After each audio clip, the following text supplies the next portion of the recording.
Good evening. My name is Dr. Lisa McLean, the Superintendent of Granville County Public Schools, and I'll serve as your hostess this evening as we go about this work for our strategic plan. Tonight, we have invited you to join us for the work associated with our current 5-year plan as we co-develop the plan for the next 5 years. You have been invited to assist us in thinking about, planning for, reviewing, addressing, giving your opinion about, and exploring ways to refine plans for the next 5 years, meaning 2023 to 2028. So at this time, if we could pull up the PowerPoint presentation, I would like to begin tonight's work by introducing our board chair, Mr. David Richardson, who will bring greetings on behalf of our Board of Education and our district. Mr. Richardson. Thank you, Dr. McLean. I want to thank all of you for coming and being part of this meeting this evening. I know you've probably had a very long, tough day because there's lots of things to get accomplished, especially in a short week like this. But I just want to thank you for taking the time to do that. The strategic plan that we are going to present to you with new metrics tonight will be our guiding force for some of the things that we're going to do in the district over the next few years. And this is how we're going to measure ourselves to make sure that we're reaching the goals that we've set out. If we don't reach a goal, then we're able to back up and kind of look and see where we are with things and how we can best serve our students, as well as taking care of our faculty and our educators. And so I'm very excited to see the new metrics that are in place and for you to be a part of that. And I just really hope that as we move forward that this is only as good as we make it. So we have to use this as a guide. We have to make sure that our work is falling into these different categories so that we're able to be focused on our mission and making sure that we help our students as well as our educators reach excellence and achievement for all. It's more than just a slogan. It's really what we're to be about. And just as we said this year, every minute counts. We have a lot of ground to make up. And so we're helping our students doing that. You've done a wonderful job, you administrators and teachers on the call, educators that have been working so hard this first grading period, and now we're moved into the second. And just want to encourage you that as we wind down the second semester, that we take a break with our families over the holidays. We think about things that are important to us, the things we're thankful for, but then we come right back and hit it hard again because we're preparing for the end of the semester. Then we move into exam time, and then we're off to a fresh new start with the newest semester to be able to finish out a strong school year. So just want to thank you for the opportunity to be with you. Dr. McLean, thank you for your leadership. I see some of our board members are here, and so you'll probably be hearing from them later on this evening. And just, again, if there is anything I can do or the board can do for you or with you to help support you in reaching these goals, never hesitate to reach out. And we really mean that we really want to be a part of what you're doing. It's more than just board meetings for us. We want to get involved in the education aspect of our students. So thank you again. And I look forward to hearing what you have to contribute tonight. Thank you, Dr. McLean. Thank you so much, Chairman Richardson. And you're exactly right. We have several board members with us this evening. I see our Vice Chair, Dr. Tom Houlihan, who's with us, and he's going to close us out this evening. So, Dr. Houlihan, I'll get back to you if that's okay. I also see Mrs. Glenda Williams with us this evening. I see Dr. Greg McKnight with us this evening. I see Mrs. Ethel Anderson with us this evening, and all of our board members were associated with one of our task forces. So our task forces invited to tonight's work comprise of our strategic task force members of parents, faculty and staff across the district. Some had students on them, but we had our strategic task force, our reimagine task force, our equity task force, and our safety task force members. And board members led one or more of those groups. So we are excited to have members from each and every one of those task forces with us tonight. We also have principals, assistant principals, cabinet members, executive team members, and a host of parents from our SPAC and stack groups with us tonight if this fit into schedules. So I'd like to thank everyone who found time to join us as we work together to give quality feedback and communicate. You know, if we could have gotten out, what we would have done is we would have had a kitchen table conversation, and we would have all gone around the room together and put Post-its up and given feedback and reported out. So we're going to improvise a little bit. We don't have Post-its, but we have your voice and we have the chat box. So we're going to ask everyone to utilize the chat box. We have people paying attention to the chat feature tonight because I have the executive team with me this evening, and they are going to lead each one of their sections to garner feedback from you, and we will pay attention to the chat box. So we know there's a great deal going on in the district, but one of the charges I have is to keep the district moving forward. So tonight's work with strategy is to think ahead and to think creatively about not just where we are, but where we want to go. Deal, everyone? Where would we like to be? And this is about 5 years from now. Now, we know we can't take this hopscotch jump straight from where we are to 5 years. So we're doing measures incrementally next year, the year after that, 3 years from now, 4 years from now, and then 5 years from now. So incrementally, where do we want to go? Let's put the PowerPoint up so that I may talk just briefly about those areas in which we're going to pay attention.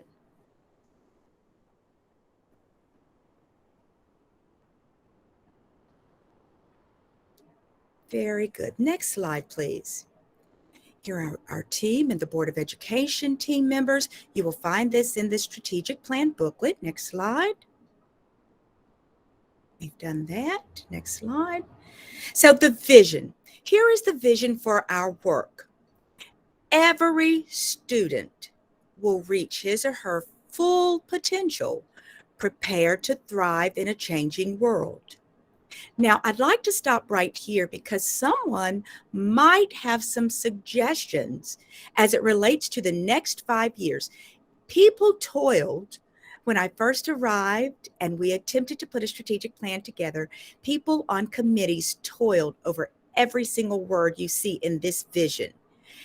They toiled over the word every and then student, and they thought about the future tense will reach his or her full potential, prepared to thrive in a changing world.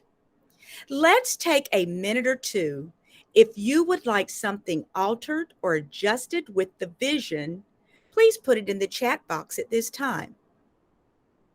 Every student will reach his or her full potential, prepared to thrive in a changing world.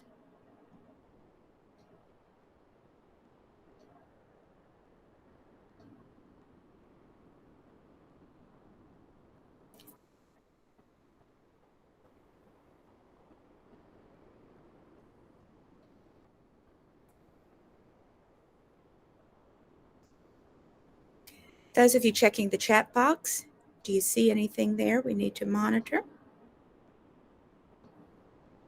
No, not at this time. All right, we'll move to our mission. The mission of Granville County Public Schools, we said when we put this together, was to empower every student every day. Now, we had some longer missions presented, and we've considered some amazing words, but we thought about making it short, sweet, easy, so that every teacher, every student could understand the mission, every family could understand the mission. But we're revisiting that this evening. Is there something anyone would like to adjust with our mission of the work we do? We empower every student every day. Feel free to put something in the chat box.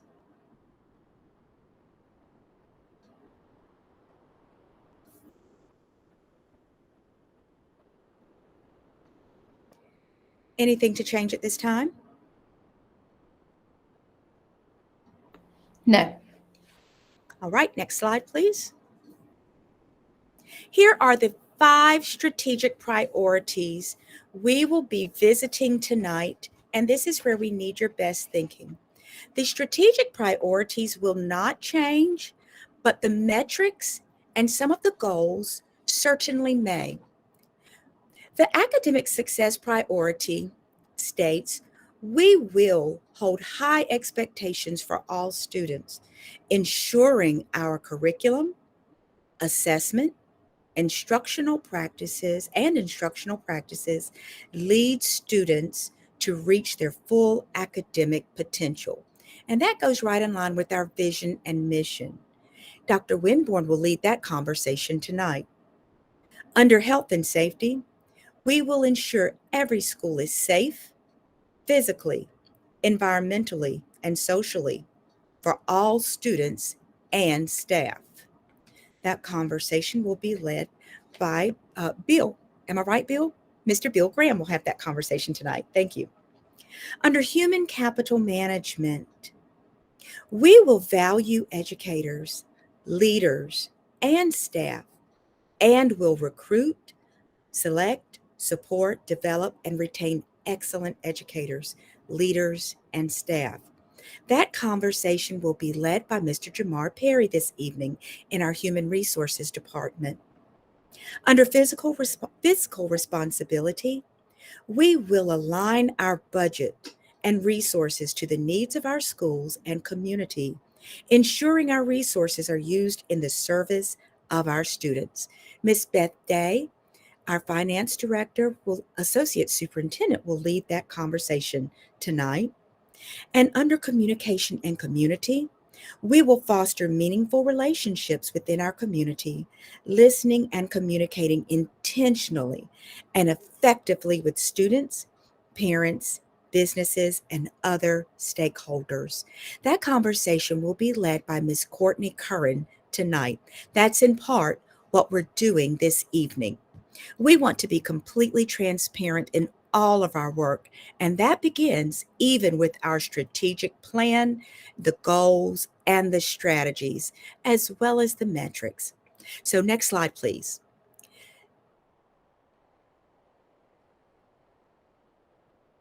You can keep going, dear. We can keep going. I'd like to get to that academic slide. Very good. One more. Now, our overall goal in Granville County Public Schools is to make our district a wonderful place for children to learn and grow. That is the district goal. This is what we want. So that doesn't mean every day will be like Sunday, but it doesn't mean we won't stop trying. We want this to be a wonderful place for all children to learn and grow at all times. Next slide. Here in one place, you will see Excellence and Achievement for All is our strategic plan overview with the mission and vision. We want our educators to be creative. We want to build relationships. Learning is central to all we do. We want students to grow on our watch. And we were so pleased because in 2019, we were ready to take that assessment. I'll tell you, every principal has said that we knew youngsters were going to grow, and we just weren't able to take the assessment because we're revving up this year to get that done. And we want strong leadership in our schools. We hold these as our core values. This is central to our work every day. Next slide. Now, these are the areas I've already shared with you. These are the individuals who will lead and facilitate the conversation for you tonight. And we want you to feel free to give us feedback, quality communication, and input. I'd like to begin now with Dr. Stan Winborn, our Associate Superintendent over Curriculum and Instruction.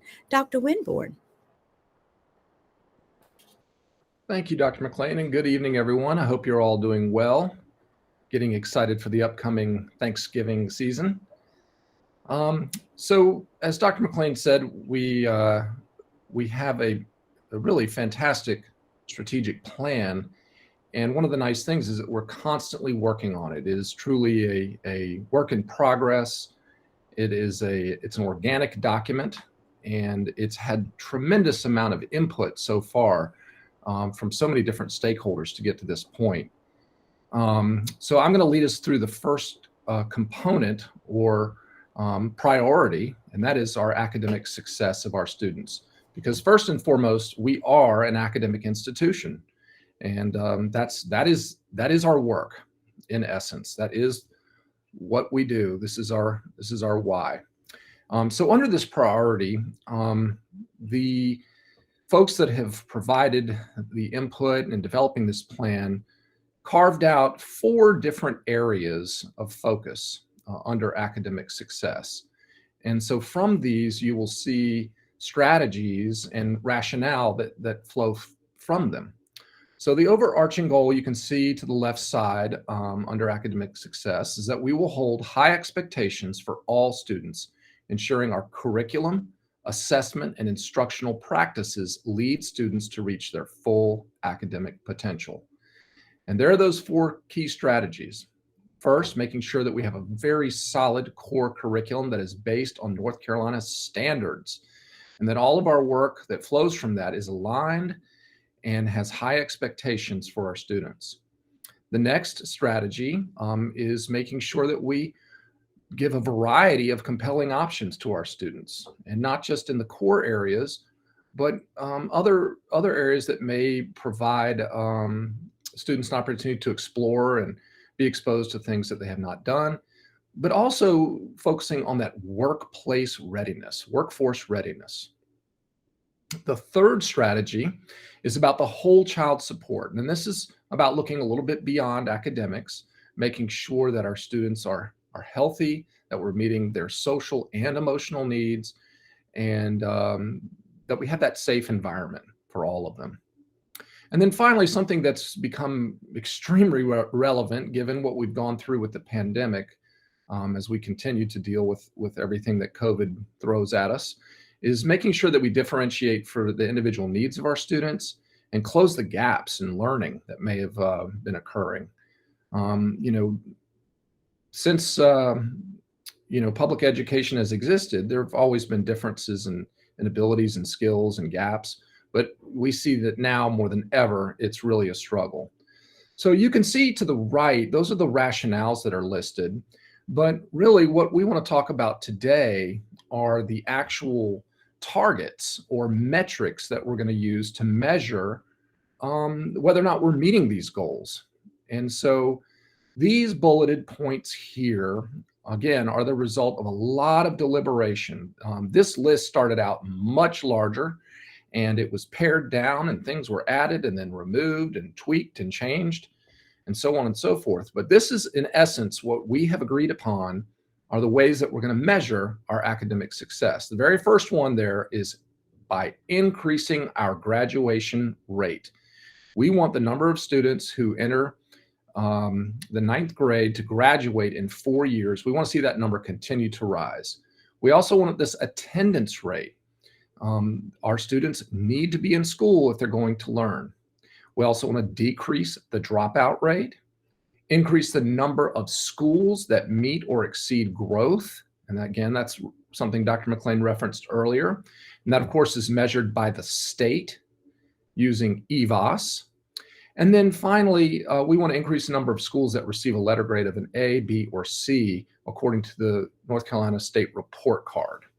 So let's see how this shakes out in actual measurable terms. Each of those items that I've just gone through and a few more, we have actual measurable specific targets. And one thing I'd like to point out is you see these 1, 2, 3, the second and third columns where it says COVID pandemic.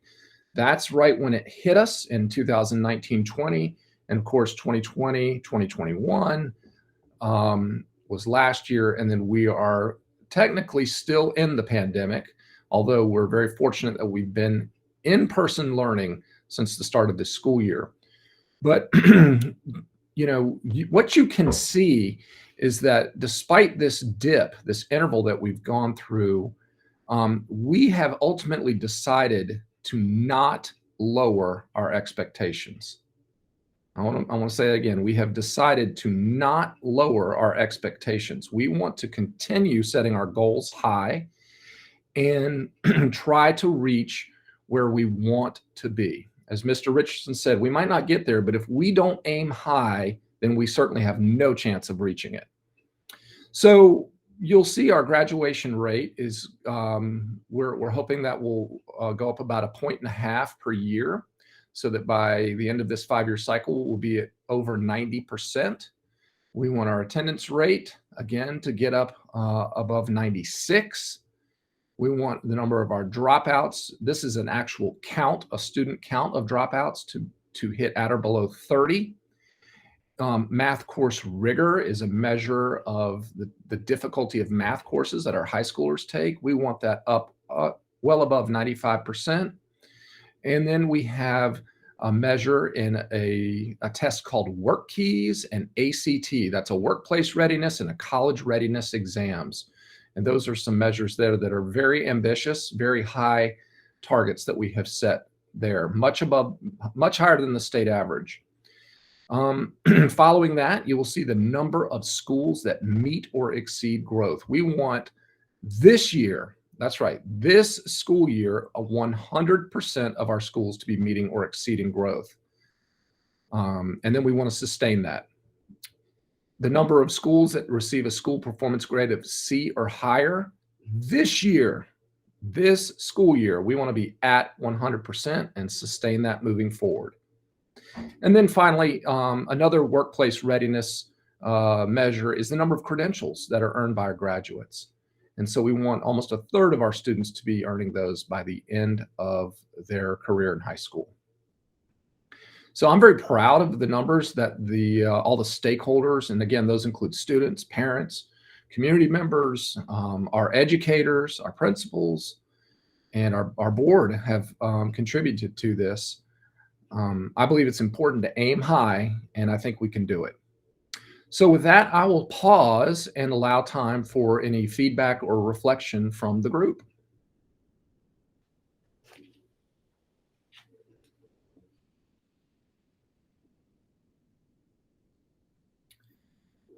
Dr. McLean, is there anything you'd like to add regarding this category? Yeah, there is a question in the chat. Okay. It says, are the 2020, 2021 numbers actual or goals? These are goals. That's a great question. We do not yet have the data. Some of this we will not have until actually the summer of 2022 or even the fall of 2022. For example, the school growth measurements don't usually come out until the following early fall. So it won't be until maybe October of next year until we know whether or not we have hit these goals in this column of 2021, 2022. But some of it, we already can see indications of our progress right now. We are constantly assessing our students, and we have done over 1,500 class walkthroughs so far to try to determine how successful we are in our efforts. So we have some informal measurements throughout the year, but we won't get these final numbers until later. Great question.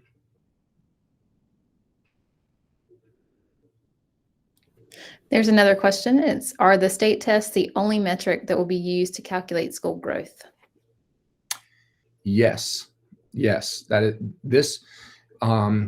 way that growth is measured in North Carolina is through the end of course and end of grade assessments. And there is a company called SAS, which works with North Carolina Department of Public Instruction to do some pretty complicated calculations, some statistical analysis of the test scores to determine a school's growth designation. And that's done at the state level. That's not done by us in Granville County. Again, good question. Another question. There had been some discussion of a Granville County Schools report card. Will we/can we look at that again next to the state grade? So developing our own district report card.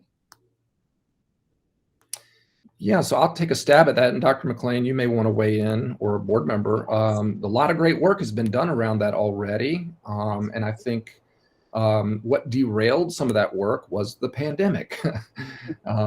We were pretty close to coming up with some drafts of what that was going to look like. And we sort of hit a snag. I think it's worth pointing out that the 1920 school year, we actually don't have data. We did not administer the end of grade or end of course tests in the spring of 2020. So we don't, this second column, some of these are, we just don't know. We were on track, we felt like, but we'll sort of never know. That's right. But Dr. McLean, did you want to talk about the alternate report card maybe? Absolutely. In fact, I think it's the right thing to do to come up with an alternate district report card because of the many different pieces that sort of come into play, particularly as we work in the area of transformation. Dr. Whitaker is overseeing our transformation efforts across the district. And, I guess I'm just of the mindset that one test on one day should not define a student nor a teacher. So if we come up with our own report card and look at several measures, it could be, in my opinion, and it's just the Elisa McLean version, a little more telling about what youngsters have truly done and what our educators have done with children. So we're certainly willing to go back and take a look at that. I just think it's the right thing to do.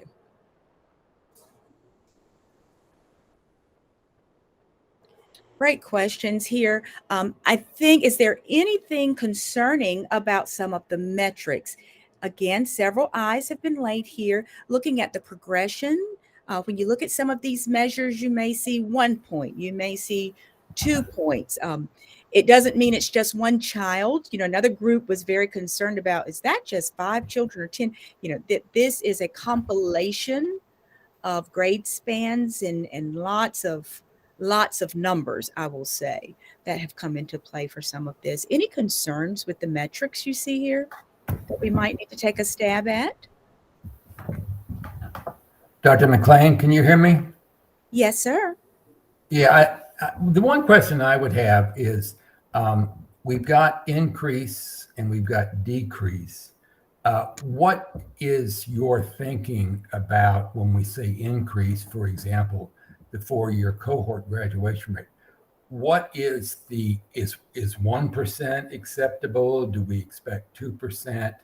And I see the numbers there, but the question is there a firm number that would be used for increase for each of these categories? I hope that makes sense. It does. And if I recall correctly, Dr. Winborn, there was a lot of discussion around that because it depended on several factors, numbers of students per grade level. What were some of those other features that came into play, Dr. Winborn? Well, I think that was one of them. The number of students in a cohort was a factor as well, because that does change over time. But ultimately, I think one of the key points about when talking about these targets was where the state rate was. Mm-hmm. And as of right now, I believe someone might need to correct me, but it's around 86%, 85, somewhere in that range. Everyone took a little bit of a hit because of the pandemic. We are at 84. That's right. Correct? Yes, we're at 84. So I know that. We actually did not take too bad of a hit, but our goal, Dr. Houlihan, is to continue to incrementally move and surpass. Outperform. Yeah, you'll see in a lot of these metrics, we want to improve faster than everybody else, basically.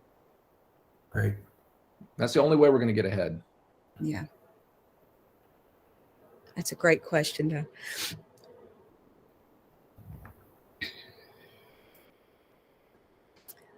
Well, if there's no other questions, I'll go ahead and shift to the next priority. Ms. Curran, did you see any more in the chat? No, there are no more questions. All right. So I believe I'll turn it over to Ms. Day. Good evening, everyone. I'm Beth Day, Assistant Superintendent of Finance, and I just wanted to start out thanking each and every one of you for being here tonight. You're here because you have a passion for our school district. And I just appreciate and I'm thankful for your presence tonight and for your passion and interest in our school district. So fiscal responsibility is one of the 5 strategic priority areas. And I think we can agree that fiscal responsibility is a foundation priority from which all other priorities are built. It supports the other priorities, I would say. So, Dr. Winborn, next slide.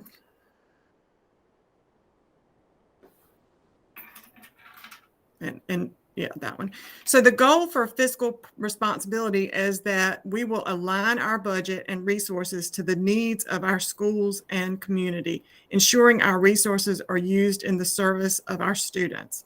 So if click the next slide and then go to the next one.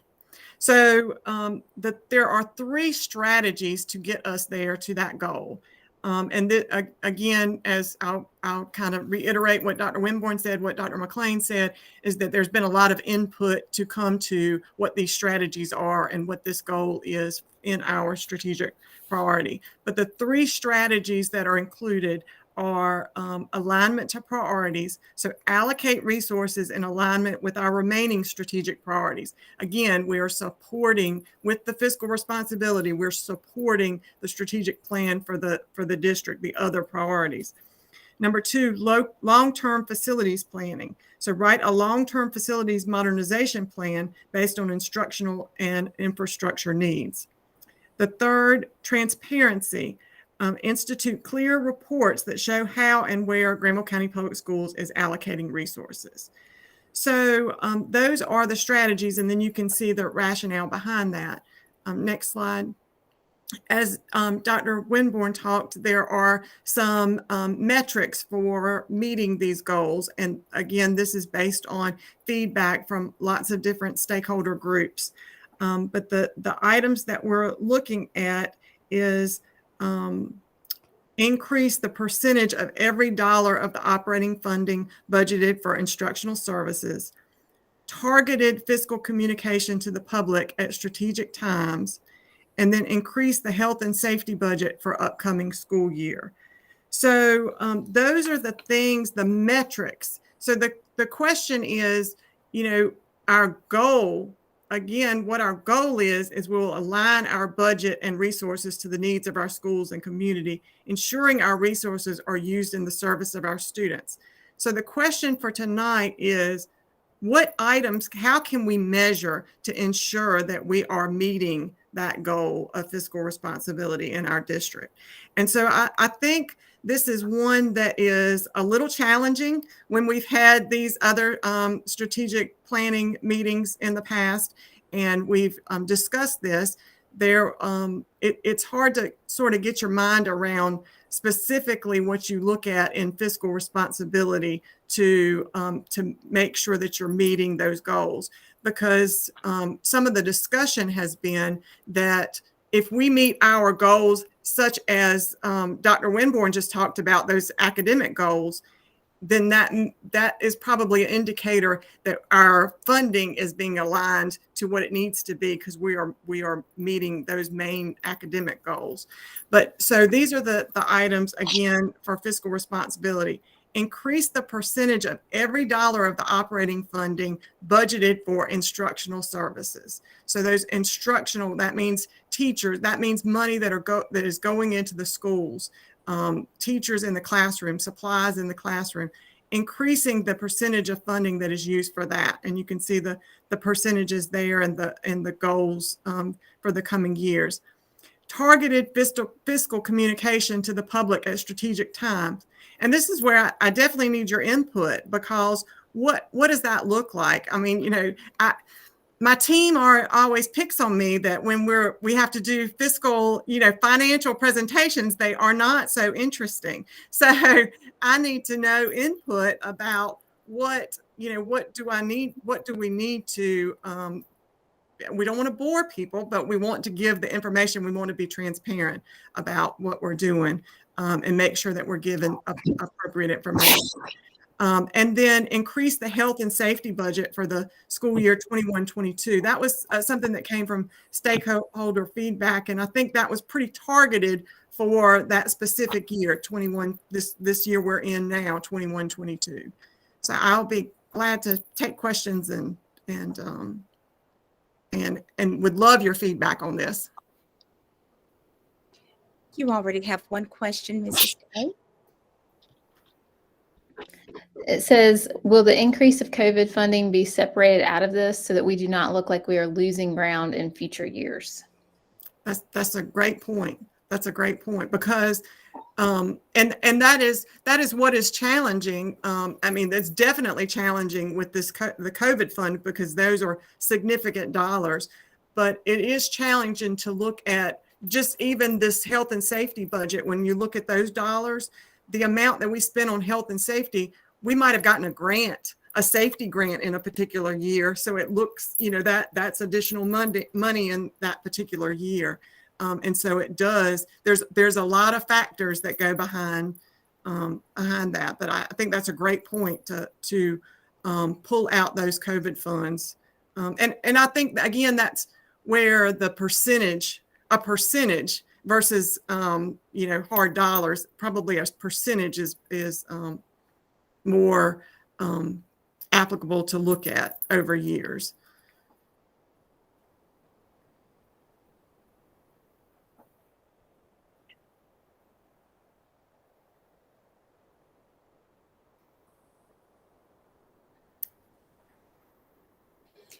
Is this easy to understand? Does this pose concern? Is there something that needs tweaking or adjusting in any way? I have a question. Yes. So the first one increased the percentage of every dollar of the operating funding budgeted for instructional services.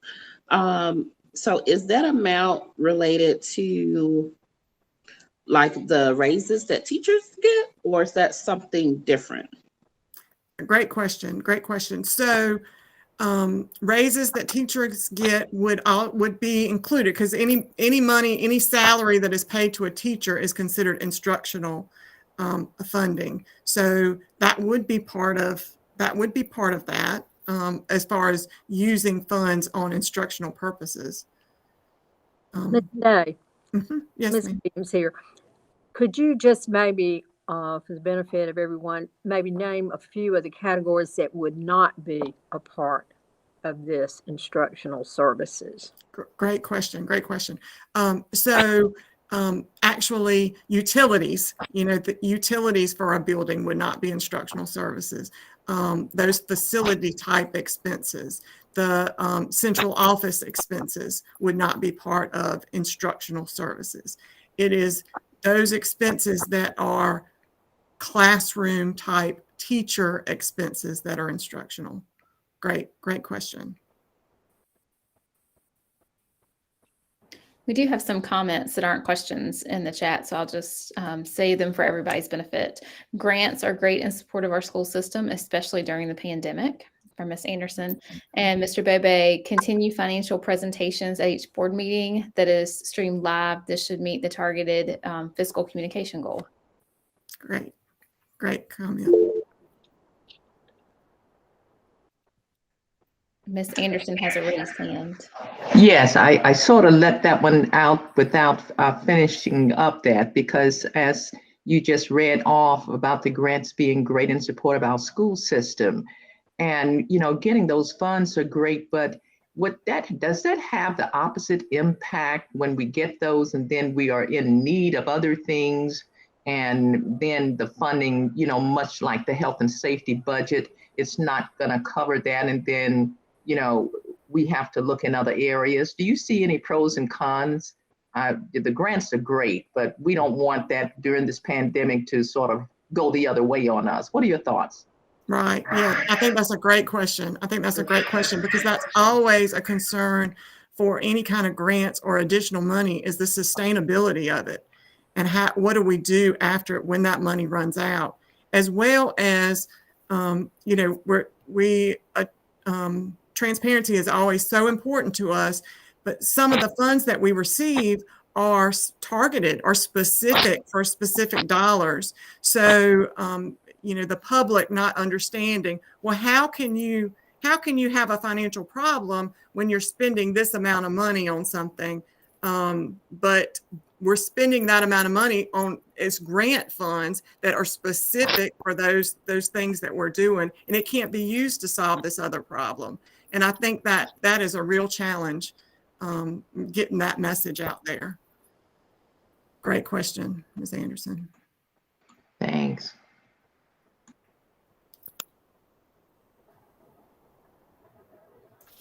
All right. Other questions for fiscal responsibility or other points to note? All right. If not, we'll go to our next category with Mr. Bill Graham in the area of health and safety. Is Ms. Lauren Curtis with us this evening, Mr. Graham? I believe she was going to join us, yes. All right. Wonderful. Let's take it away in the area of health and safety. She's got a house full, but she's going to join us. So, hi, yes, I am very happy to be the executive director of operations and safety. And, in the area that I'm concerned with, parents expect their students to return home in the same condition, if not better, than when they left. So that sort of falls under, our area of, maintenance, transportation, general operations, and so forth. And so we are focused on all areas of safety. And that includes, for example, SROs. As Dr. McLean mentioned, our goal is to ensure that every school is safe, and that includes physically, environmentally, and socially for all students and staff. Okay, next slide, Dr. Winborn, thank you. So the three strategies to achieve that goal include facilities maintenance, and that would refer to the buildings, the grounds, playgrounds, the buses, cafeterias, all of those parts of operations. The social emotional health component includes, we want the students and staff to feel emotionally safe at school. And this is the area, as already been referred to, this is the area that's been particularly difficult during COVID. It's been a stressful time for students as well as staff, and we work to try to support those folks. And then the third strategy is safety processes and practices. This includes fire drills, lockdown drills, natural disaster drills, such as tornadoes, hurricanes, and even earthquakes. So to look at, some specifics of how we are going forward, to update, we are hoping to update school buildings and improve our practices. So our SROs are involved in a lot of training to improve the lockdown drills, for example. The master facilities plan is something that has been in play for the last several years, and we refer to that. That is the plan that the district has to look ahead for 5 years for the improvement of all the facilities. As far as emotional and social health, we want to create an environment where students and staff feel accepted, where they are cared for, and their attentiveness and their needs are met through staff development and personal strategies. And finally, we want to revisit all the safety procedures and practices for safety. Next slide, Stan. So looking at the measurable metrics, if Lauren is on, this is a good time for Lauren to join in. We wanted to look at the specific metrics. There she is. Hi. Internet. A little internet. Okay. Lauren has been instrumentally involved in helping. Thank you. Helping to develop some of these metrics. And what's different in this area is that we have a lot of new. Sorry, Lauren. Go ahead. I think we're having some difficulty, but a lot of these are new, and so I just want to go through them briefly. We want to increase the number of social workers or mental health professionals in the district. We want to increase the percentage of students that reply yes to the question, overall, my school is safe. We want to increase the number of students that report 3 or more out of 5 personal strengths. So if we ask students to identify some strengths that they have, we want to make sure that they know at least 3 of them. We want to increase the number of SROs. We currently have 2 vacancies, and we need additional slots. We want to decrease the number of students that are in an alternative placement, which are students that are at Phoenix, and we want to decrease the number of short-term suspensions as well as long-term suspensions. Okay, thank you, Stan. So the type on this slide is very small, and I apologize because we got a lot of verbiage in there. The 3 areas that are new, I'm sorry, the areas that are new are the ones in red. There are 4 of them. So looking at the increase in percentage of students that reply yes, we have really no metrics in there because we have to develop that, and we have to actually go forward with implementing that survey. Looking at the students that report 3 or more strengths, our current goal is 65% for this year. Next year, we want to get to 73%. In 23, 24, we want to hit 79%. And in 24, 25, we want to hit 85%. Decreasing the number of students that are in alternative placement, we just have a general overall goal, and we will look at that. The number of short-term suspensions, we have some metrics there that we're looking at. In 1920, we were looking at 3,493 short-term suspensions. We want to progressively see that decrease till we reach 2,093. So again, I apologize that the font is kind of hard to read, but these are the metrics that we're looking at to achieve these safety goals. And I'm happy to take any questions that you have now. And Lauren can slide me answers through the text or the chat.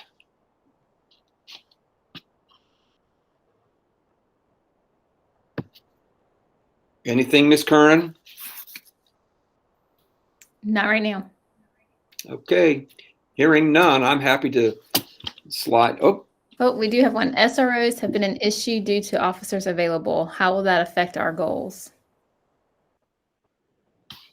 that does. Thank you, Ms. Lebrecht. That does affect our goals, and we are working in partnership with the Sheriff's Office to increase that. We have a partnership between the county and the school district to provide the SROs. And we hope to be able to work with the Sheriff's Office to increase that. So, Dr. Graham, this is Russ May. Can you hear me? Yes, Mr. May. Yeah, I apologize for being late tonight. No worries. The SROs, and I think I said Chairman Richardson, I didn't have a way to chat on the way I'm called in tonight. Okay. Currently, are you short? Is the funding the issue, or is it vacancies not filled? Vacancies not filled, Mr. May. Great question. Great question. The process to become an SRO is quite involved. It requires a year of sort of training to qualify. So it's not a sort of situation where someone can just come off a patrol and fill that slot. They have to be qualified as an SRO. So once someone commits, there's a year process, and then they can come in. I know that both Deputy O'Brien and Deputy Laws, who are the leaders of the SROs, are working with their colleagues, trying to encourage them to sign up on that unit. And we meet monthly, trying to talk about ways that we can cover for each other. What we don't want, Mr. May, is a situation like we have a couple SROs who are serving 3 or 4 schools. So it would really be advantageous for us to get those vacancies filled as soon as we can. So are any of the vacancies at our high schools? No, sir. Middle schools? Yes. Well, I'm sorry. It's not necessarily a vacancy, but we have SROs that are serving at multiple schools. Got it. Got it. Okay, thank you for that information. So the Sheriff's Department is fully aware of what has to be done. These positions are funded, and then you are saying that you have a need for more. And I take it those are unfunded positions. And if you needed more, how many would you be asking for? If you had a crystal ball and we all had a open bank account, what would you ask for? We would ask for 11. We currently have 9. So you'd be asking for 2 additional beyond what already you have. Yes, sir. Okay, so that didn't come through last year during the budget meetings. That might be through this year's budget meeting. That'd be a good starting point.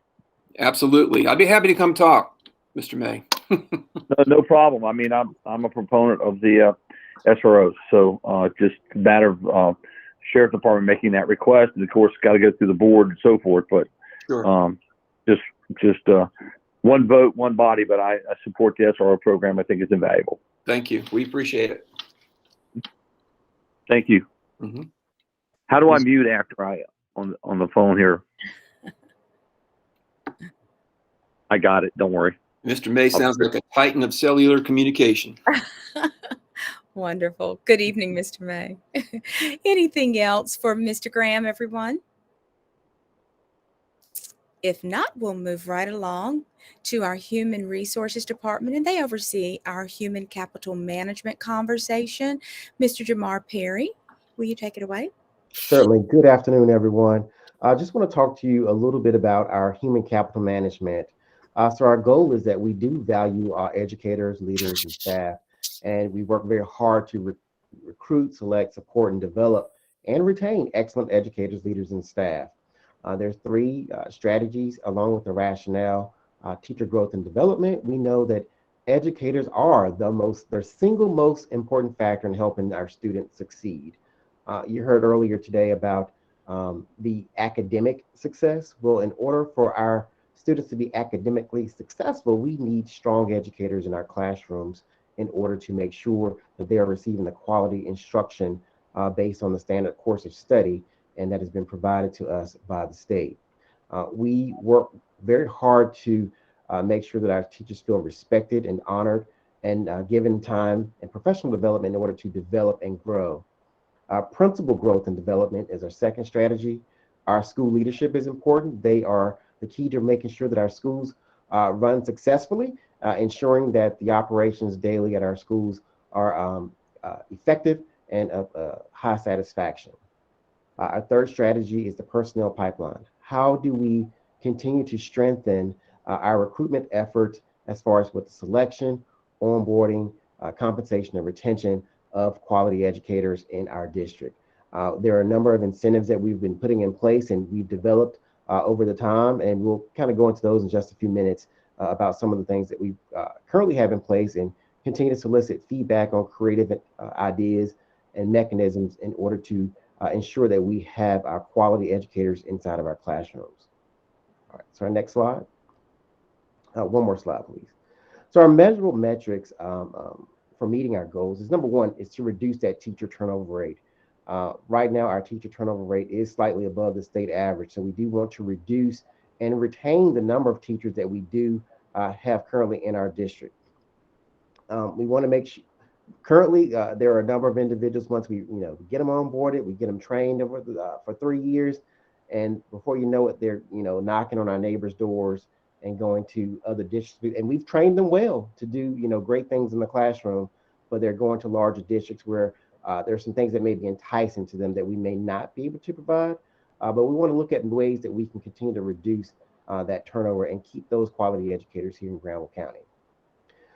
We want to increase the number of nationally board certified teachers. National board certification is a rigorous process that really highlights the quality of instruction that goes on inside of our classroom. Right now, we have about 40 national board certified teachers, and we want to increase that percentage slightly higher. Additionally, we want to increase the number of technology credentialed teachers here in this district. Here in Granville, our teachers all have devices that they can use in their classrooms. Our students have devices that they use in their classrooms. but we want to make sure that our teachers are great users of that technology in order to enhance the instruction that's going on. Our technology department, along with our instructional technology facilitators, have been providing quality professional development in Google Classrooms and different tools and different software in order to enhance that instruction. Our next is to increase, go back just one more, please, just the teacher recruitment and retention supplement funding to 15% over 5 years. And we'll talk about that in just a few minutes. Next slide, please. So in our metrics listed here, our goal is really to outperform the state. So the state has always been the baseline of comparing ourselves with others and how we can make sure that we are exceeding those averages in the best quality manner. So with that reduce the teacher turnover rate, if you notice in red, the COVID years and the pandemic years, we want to get those numbers down to down to 14%. We know it takes some time, it takes some effort, and some effective strategies in order to be able to do that. Next is to increase the number of instructional specialists and coaches in our district up to 10. And with some funding, we begin to increase that number. We're currently recruiting for instructional coaches in our core subject areas in elementary and in secondary classrooms. We talked about increasing the percentage of national board certified teachers. For those teachers who are willing to go through that process, we reimburse them the cost of the assessment, the cost of the assessment and the professional development that goes along with that. That is also pretty much almost a forgivable loan that's available to the state as well. But we do offer reimbursement for those assessments. And if they decide to stay with us 2 additional years, we waive the cost that they put forth. We want to increase that number of technology credentialed teachers. And here we have actual numbers. We want to increase those numbers each year gradually. And final, increase that teacher recruitment and retention and/or supplement. And that's a graduated supplemental scale. We know that funding comes from our county commissioners and of course through the state as well. And we have to be very mindful of how we use our funding. This year we were able to offer a recruitment incentive for new teachers to the district. And we are using those funds wisely in order to be able to recruit additional staff, new members to our staff. We have one question. Yes, the difference in our pay scale versus neighboring districts. So all of our public schools use the same state salary schedule. The difference comes in on that supplement, that local supplement. So that is determined by each individual public school. So currently our local supplement is 10%. As you move to the east and to the south, that increases up to about 16%, if not higher, for some of those larger districts like Wake and Durham.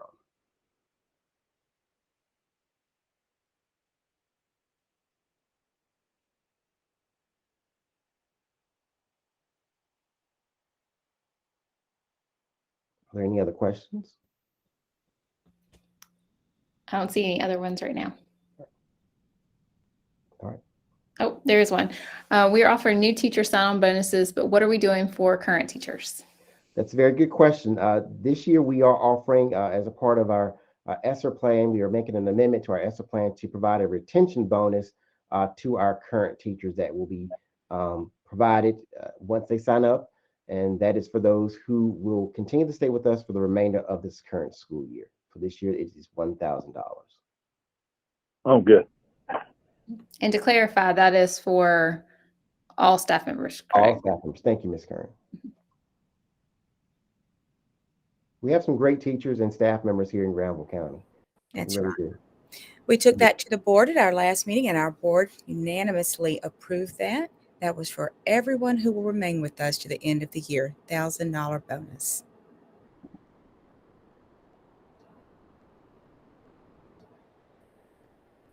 All right, we'll turn it over to Ms. Kern for communication and community. Thank you. So with our communication and community, you can go to the next slide. One more.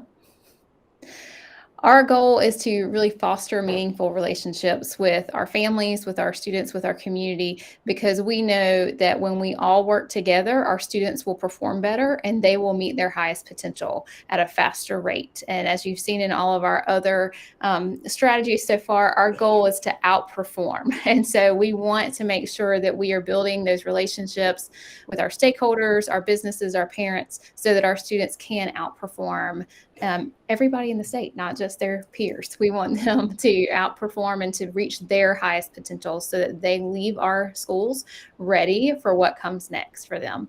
So our strategies for that are to foster community relationships.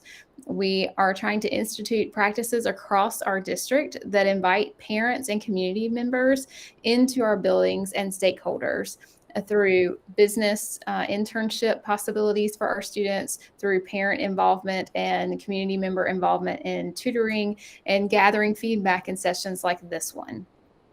We also want to make sure that it is accessible for all, so that our families who do not have internet access or do not speak English as their first language or have other barriers that would prevent them from participating have that ability at different times. So we have events that are at different times during the day, some at night, and we make sure that we have interpreters available and that all of our information goes out in multiple formats. And we want to continue those practices and to strengthen that part. And then telling our story. We want to make sure that our community, our families understand what our school system actually does for our students and the amazing work that our students and teachers are doing every day. And so we are making sure that we're putting information out about what's actually happening in our buildings so people get accurate information. You can move to the next slide. Our goal is to increase the number of school volunteers. Of course, that has been limited here recently, but we'd like to increase that number and also increase the number of business and community partnerships through internships, through having people from businesses come and volunteer, through different organizations. We want to see that increase. We'd also like to increase the number of families who indicate satisfaction with our communication efforts. We want to make sure that we are reaching our families in the ways that best meet their needs and so that they understand what is happening in our buildings. And increase the number of community-wide outreach events, increase the number of translators and interpreters, and also increase the number of opportunities to capture student voices. And our superintendent, Dr. McLean, does meet with our students often, and she gets their input. And we want to continue that practice in our buildings and just overall in our district as well. Next slide. So to increase the number of volunteers, of course, this has been limited, but our goal is to have at least 1,500 volunteers. We also are looking at increasing community partners, the percentage of families. We'd like to get to 76 community partners and 90% of our families who indicate that they are satisfied with our communication efforts. We'd like to make sure we have 15 community outreach events a year. We are on our way toward that goal. We have Ms. Terralyn Hester, who does our wonderful Parent University events, and she has 2, 3, sometimes more than that a month. And so we're really moving in a good direction there. Translators and interpreters, we'd like to get to 20. And then, of course, increasing opportunities to capture student voices. We'd like to move those to 8 times a year at least, if not more. So I am happy to answer any questions. I do see from Ms. Marin that we have increased our Spanish-speaking staff and that parents are feeling more included in the Hispanic community, and so we appreciate that. Arab staff would be helpful is what she has in that chat. So I see Mr. Hargrave, you have a question?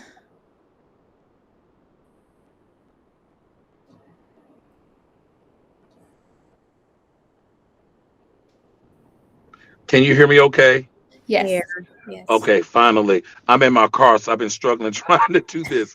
So it was 2 things I have to ask, but one of the things I wanted to ask was, or wanted to comment on was, have you all appealed to churches to be volunteers at all within the schools?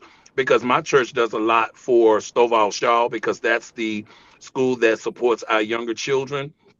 So what we do is like we serve breakfast, we serve lunches for them. We are now getting ready to buy school supplies that the teachers can use in their classrooms. We're willing to do whatever we can to support from a voluntary basis. But are you all reaching out to churches or the faith-based community to support in some of the volunteer efforts? Yes, we actually are. Many of our schools are supported by local churches in their areas that do exactly what you and your congregation do for Stovall. And Dr. McLean works with some of the faith leaders in the district as well and reaches out to them to get that support. So that is definitely an area we'd love to increase, but we do have the foundation for those practices already. So you all reach out to the churches or they just automatically volunteer?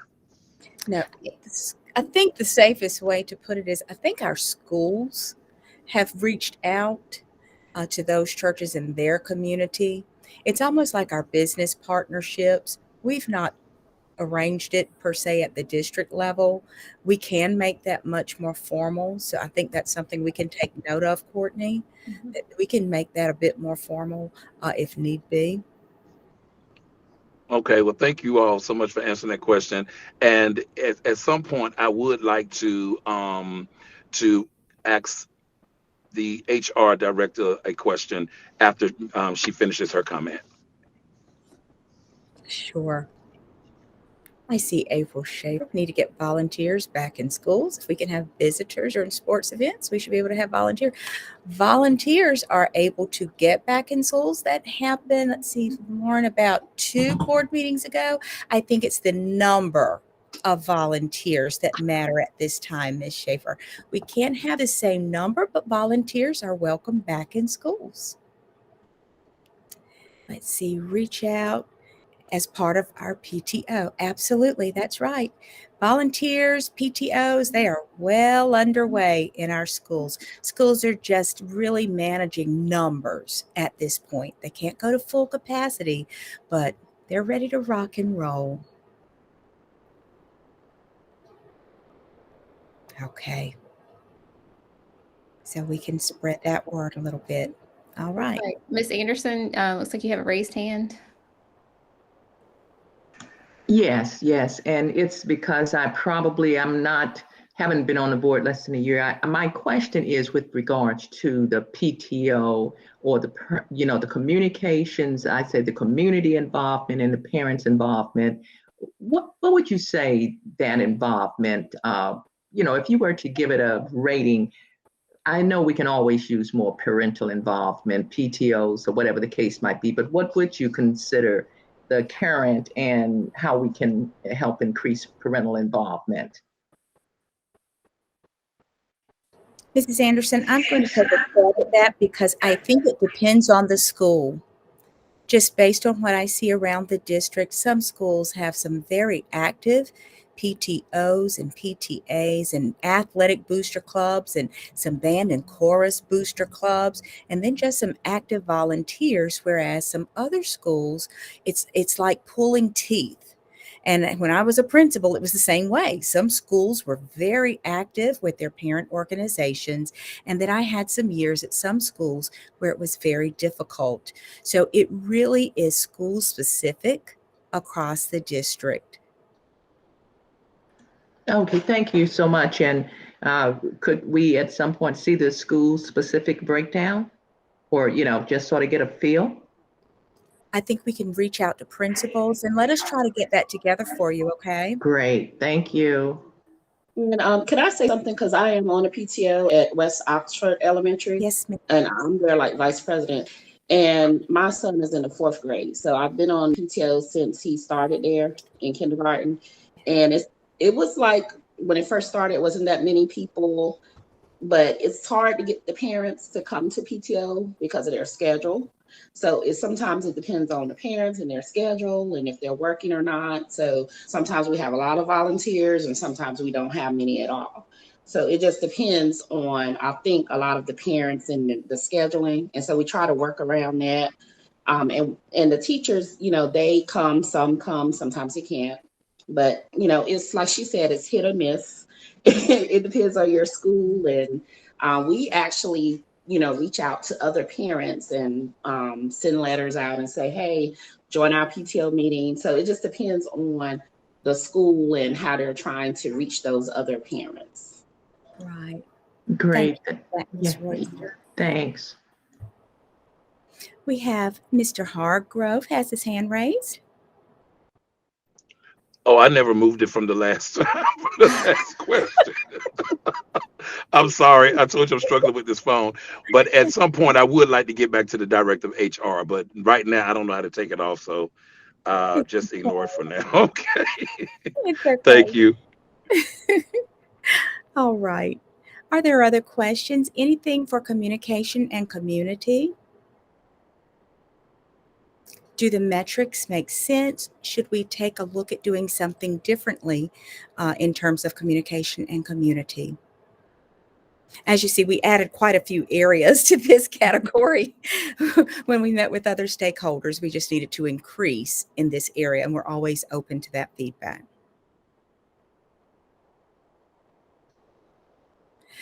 If you think of ideas, if you're like me, once I start driving down the road, Lord knows that's when all the ideas hit my brain after the meeting. So I don't know if any of you are like I am, but if that happens, you know on whom to call based on who presented in a certain area this evening. Feel free to do that over the next couple of days and just send them an email or so. We're happy to continue hearing and listening. We want to be completely transparent with this document.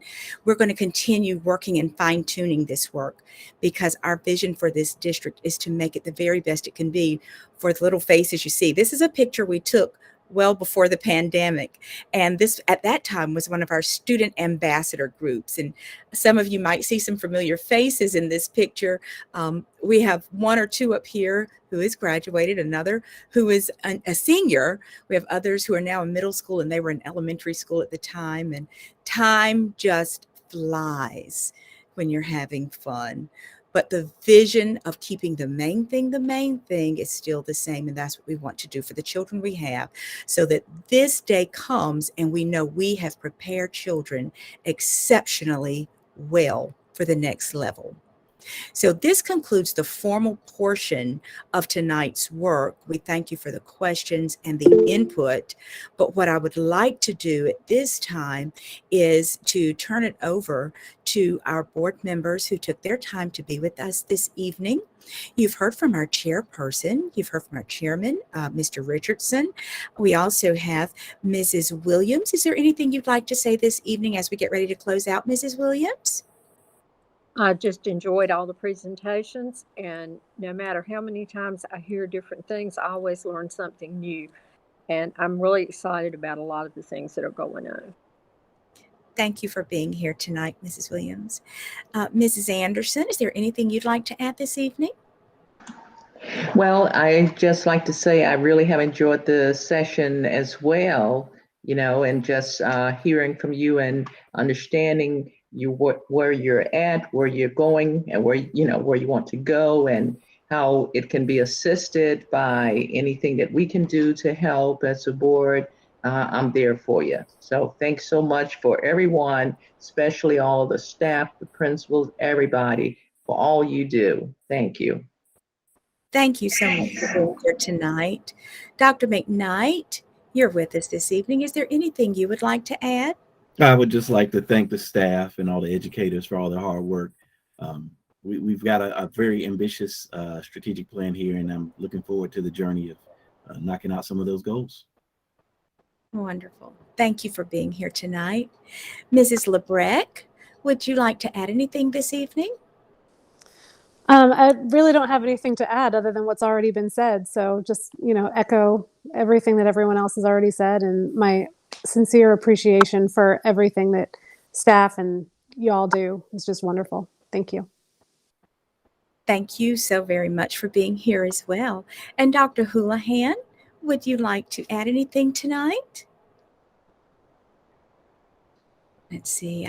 He may have been he may have hopped on off, I but believe he did. Yes. I don't see his name. There you go. But he was with us. Dr. Houlihan was with us for the majority of our conversation, and we appreciate him being with us. What I am going to do at this time is I thank all of our parents and guardians, all of our volunteers in the community who hopped on with us this evening. We know what this week is, and I know some of you are like me. You need to be at the grocery store, right? Getting those last minute items so that you can get those wonderful recipes together and put some things in the freezer that you'll pull out in 48 hours and then get some other things out of the freezer so they can start thawing. But we are just so thrilled to have you on this journey with us. And as Dr. Winborn said, this is a journey. A strategic plan is not a one-time document that just sits on a shelf. So please don't hesitate to reach out to us, because this is something that matters to us. It is how we will live the next 5 years in conducting the business of the district. So we just thank each of you, all of our community partners, our county commissioners who hopped on, our educators, principals, our cabinet members, executive team members, district staff, everyone. Thank you. We are tremendously grateful for each and every one of you. Do have a wonderful, wonderful Thanksgiving with your family and friends, and know we're thankful for each and every one of you. Have a good evening, everyone. Goodbye.